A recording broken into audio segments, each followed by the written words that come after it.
We're going to start with the Miami Dolphins. We're going to go through the AFC East in no particular order. Don't even say it. Don't even say it. I know what you're going to say.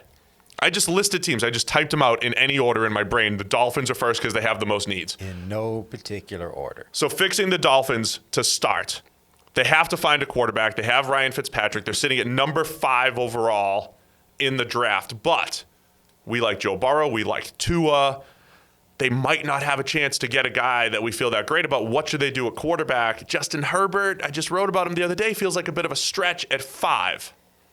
That's the issue. I mean, look, I think they have draft capital, right? They've got things they can do at the quarterback position, or things they can do in the draft to make sure they snag a quarterback, right? Okay, you're not going to get Joe Burrow. You have to go get Tua. Have to. Go do it. Make it happen. Do whatever needs to be done to move however far you need to move to snag Tua. If you need to go up to number 2 overall to make it happen, as we said before, that him checking out medically was great for the Redskins because now they can start shopping that pick as an option. Make it happen. You have the draft capital to do it. Nothing else matters if you don't get the quarterback. And that assumes they love Tua, as opposed to their analysis on him thinks he's not actually that great. Whatever they do, go find a quarterback in the draft. If they don't go up and get Tua and they keep their picks, or even if they trade down, I'm writing on the site this week, I'm trying to fix all of the bad offensive lines. And obviously the Dolphins had the worst offensive line. Bad. They could trade down. They could really overhaul their offensive line with the draft.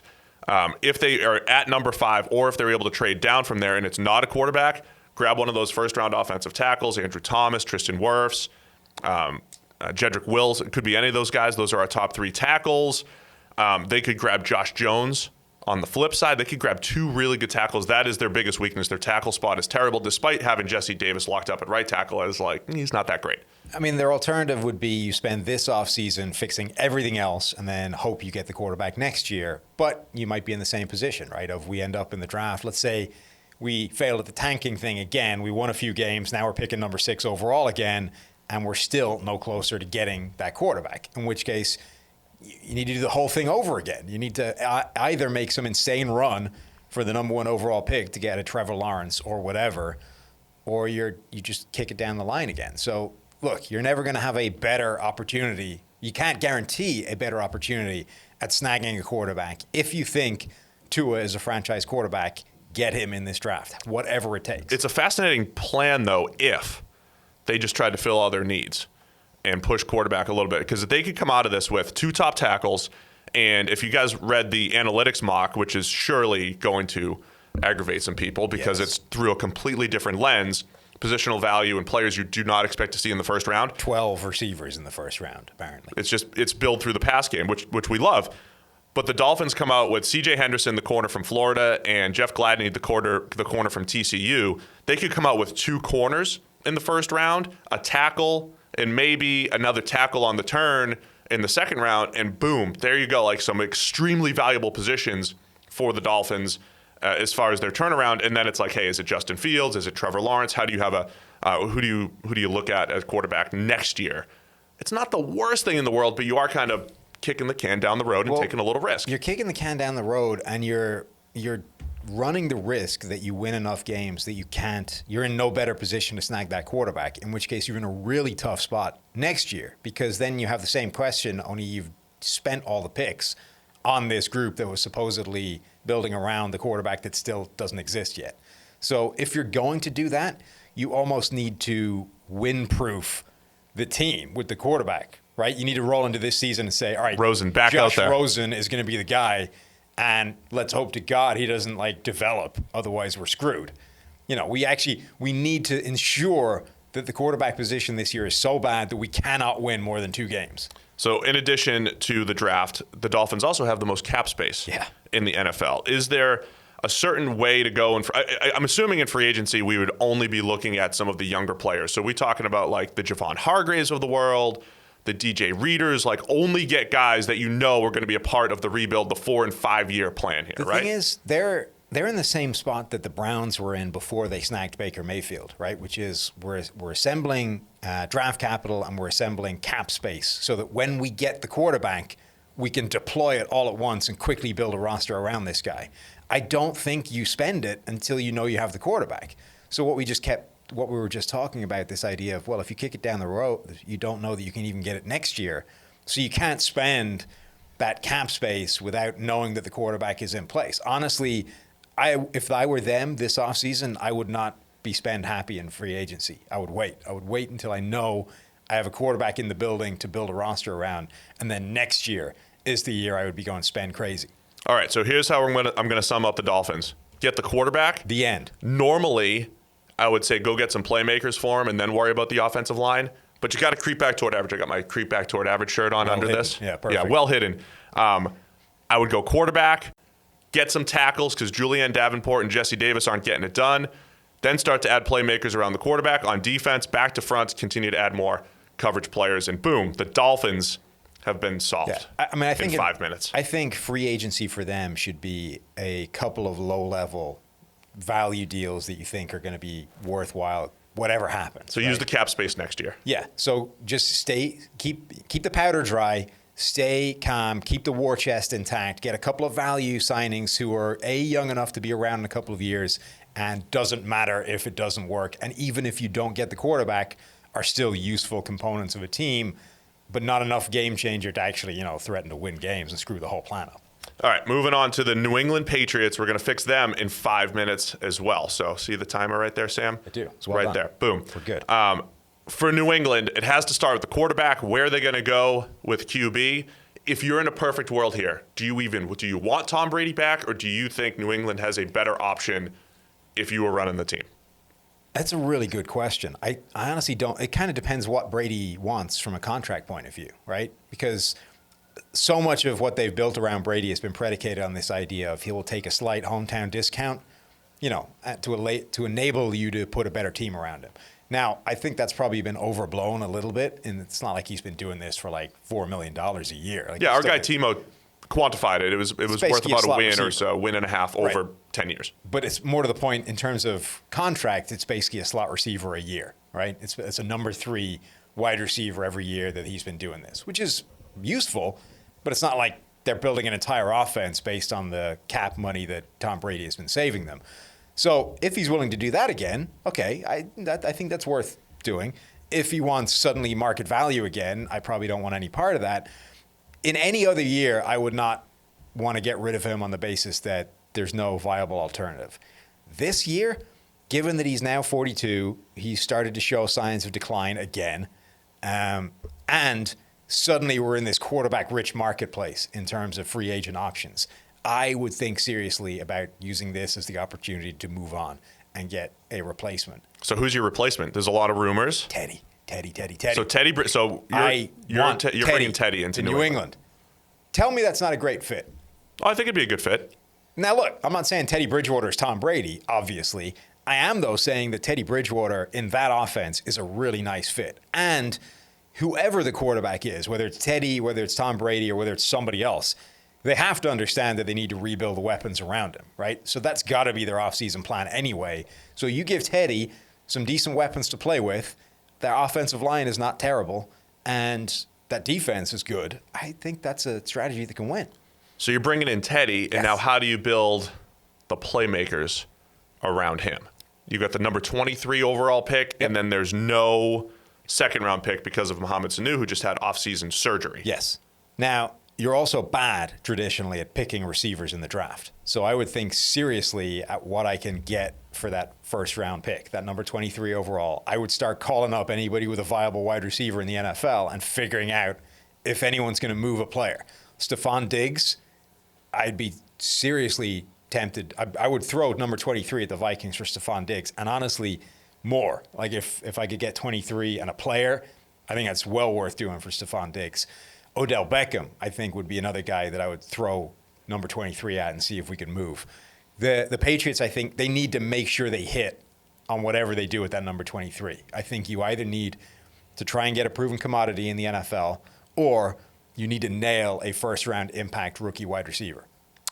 Yeah, I think, certainly getting those playmakers, getting some sort of complement to Julian Edelman, and you kind of hope Mohamed Sanu is going to come back and be a viable number 3 if you get a number 2. Now, look, if they added Diggs, for instance, to this, and it's Diggs, Edelman, Sanu, and Harry, that's not a bad group, assuming Sanu can come back from surgery and Harry can become more of a gimmick-type player. You have to replace Joe Thuney at left guard. They might have the internal replacement there with Yeldy Froholt, who they drafted last year in the 4th round. Great name. They have to look at, right? They have to look at Marcus Cannon potentially being gone soon. Yodny Kajust, who they drafted. They drafted essentially 2 redshirt, 3rd and 4th round offensive linemen. I think they have the depth there. And then the question is tight ends. The draft is terrible at tight end. You might want to take a shot. Our top guy, Hunter Bryant, could be available as late as round 3.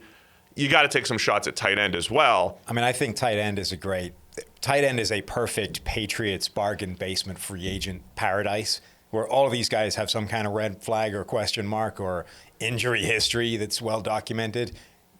How perfect is it for the Patriots to snag like a Tyler Eifert and him suddenly get back to 2015 Eifert, and it's like, oh, look at the Patriots way. Right.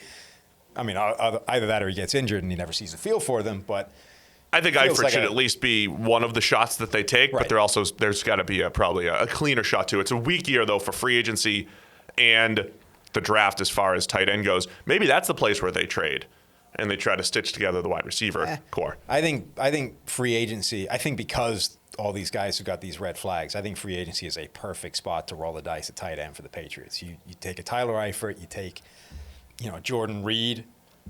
Apparently got cleared the second they had to cut him from his concussion I would protocol. take a shot at, me, reclamation projects. Right. All that said, it's crazy that the Patriots have to put this much effort into offense. Don't forget, they're also going to lose 5, starters on the defensive side of the ball. You cannot completely neglect defense. So it's going to be an interesting offseason. A question emailed to us from a guy called Edward George about whether they should start thinking about moving on from Stephon Gilmore, who may be the best cornerback in the NFL, or arguably one, but is up there in terms of monster contract numbers. And, could you get 80% of the production for a lower dollar figure? I would say that the risky part there is the trickle-down effect in a man coverage scheme. If you're in a zone coverage scheme, I would say sell high. I think with Gilmore, it's really risky because they put so much pressure on him in the man coverage scheme. I don't know that they have the horses to get it done, although J.C. Jackson's coverage numbers are kind of insane over the past couple of seasons. The reason, though, that I bring up this email is that he signed off with Keep It Trimmed. So a big Manscaped Reed fan. Love our listeners. So there you go. Patriots, I don't know if we completely fixed them, but we gave you some strategies on where they might go. It still might be better off. Brady and playmakers for 1 or 2 more years still might be their best bet for the familiarity. All right, let's move on to the New York Jets and try to fix them in 5 minutes or less. The needs are everywhere. And if you look at their offensive line, which was already bad, 4 of them are free agents, 4 out of 5, with only Brian Winters scheduled to come back. Is this another team where if the goal is to build around Sam Darnold, again, my inkling is generally give them playmakers to throw to. They can get open. They can mitigate the offensive line. But you have to get back to, you got to creep back toward average. You have to do it. You cannot trot out the 30th best offensive line again and expect better results from Darnold. This is true. Everything around Darnold is a problem right now. There's no playmakers, and his best deep threat, Robbie Anderson, also a free agent. Correct. So there's literally nothing around him. Le'Veon Bell is around Sam Darnold. And as we just discovered last year, that if everything around Le'Veon Bell sucks, Le'Veon Bell isn't Le'Veon Bell. Let me just say, there's a lot of rumors about Trent Williams and trading for him. I would not trade for Trent Williams if I'm the Jets. He is a great player. He would immediately help them creep back toward average on the offensive line. If you have to give up draft capital, it is too risky. We were saying last year at this time, the best case scenario for the Jets, as much as we loved Quinnen Williams, and now he's got some issues, is to trade down from 3 because they gave up so many picks in the Darnold trade. They have not gotten the draft capital back to rebuild that roster since they made the big move to trade up for Darnold. They need draft picks, not one player to save that team. I think it depends on what it costs. So what if, for example, Trent Williams can be had for a 3rd-round pick? They've got 2. I'd consider a 3rd. Right. So 4th would be more ideal. But sure. I think that depends on the asking price, right? The Trent Williams thing is so toxic in Washington, they might be able to move him for whatever they can get for him. If a 3rd-round pick from the Jets would get it done, I would absolutely bring Trent Williams on board, even acknowledging what you're saying, that they need everything, right? So they need all the draft capital they can get. Ultimately, they need players that will actually fix spots. So for the certainty that Trent Williams comes in and fixes a spot, I would absolutely take him and move on, even if it costs me a 3rd-round pick. On the other hand, I think they're in the same kind of boat as the Browns in terms of get one of the proven commodities, right? Whether it's Trent Williams, whether it's Jason Peters for 12 games, whether it's Andrew Whitworth, whatever. Fix a spot, albeit temporarily. Just give Sam Darnold a prayer to work with, right? Give him a left tackle that you can forget about and then start plugging in players at other positions. And if anything, I'm going to be an advocate when we do get to the Browns and some of those other teams that you said for the Jason Peters, Whitworth type of guy, or Trent Williams. The thing is, Trent Williams is younger. He has more years expected, right, compared to Jason Peters or Andrew Whitworth. But I think the key there is you're buying time to actually draft and develop somebody at tackle. I don't mind Chuma Edoga he struggled last year, but all right, he's a good swing guy to continue to develop and everything. I really liked his potential coming out. So, right, especially in pass pro. Year one. But. What about Jack Conklin, who they'd been rumored, and then Schefter said he's not going to the Jets, and I don't know if he meant the Titans. I don't know what happened there. But if they did, grab a Jack Conklin, the Jets are also at 11, right, in the draft. They could get one of those top tackles as well. Yep. Draft a top tackle and start to build there.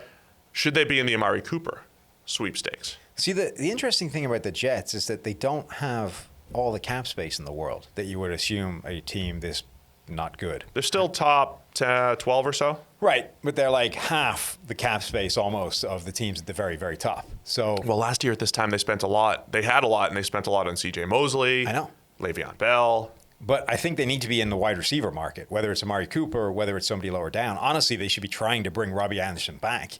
Outside of that, the good news is it's a great draft for wide receivers. So, take a swing certainly in the draft, but also try and add a piece somewhere in free agency. There are interesting options in free agency. If Robbie Anderson is pricing you out of his market, my budget, Robbie Anderson throughout the entirety of free agency is the Brashad Perriman reclamation project. I would be all on board seeing if that can be worked out. But again, they're kind of in the same boat as the Patriots. They need to attack receiver on multiple fronts because they don't have any.